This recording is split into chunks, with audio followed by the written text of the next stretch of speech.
عمران آیت نمبر 95 اللہ رب العزت فرما رہے نزیہ صاحب کے اندر کہو اللہ نے جو کچھ فرمایا ہے سچ فرمایا ہے،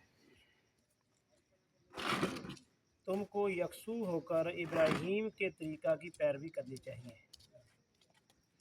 اور ابراہیم شرک کرنے والوں میں سے نہ تھا۔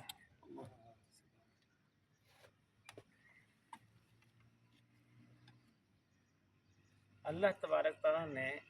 نبی مہربان صلی اللہ علیہ وسلم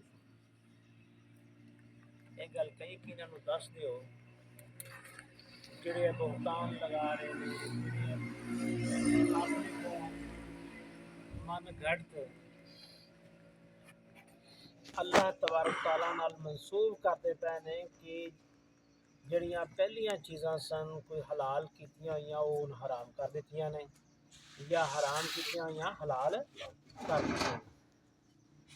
تے اللہ نے فرمایا کہ انہاں نو کہہ دیو، انہاں نو دس دیو، اے یہودوں سارا نو، کہ اللہ نے جو کچھ دسیا ہے، جو کچھ فرمایا ہے وہ سچ فرمایا ہے،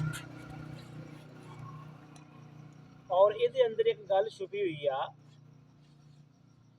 کہ اللہ تبارک تعالیٰ سچا ہے، تے باقی یہ یہودوں نصارا جڑی بھی گل کرتے پے جھوٹھی آ اور یہ جھوٹ بکتے پے نے۔ جب اللہ فرماتا ہے نا کہ اللہ جڑا سچ کہہ رہا ہے، یہ مطلب ہے یہ دوست گل کرتے پے نے، سچی گل نہیں کرتے پے، یہ جھوٹ بولتے پے نے، یہ اپنے کو بنا کے پیش کرتے پے نے۔ یہ گل سمجھ آ گئی نا؟ گویا اج ہوئے یا کل ہوئے جڑا گزر گیا ہے، یہودوں نصارا نے ادوں بھی جھوٹ اور بہتان لگایا، اور اج بھی جھوٹ اور بہتان دا سہارا لیا ہے، اس طرح ہی ہے نا جی؟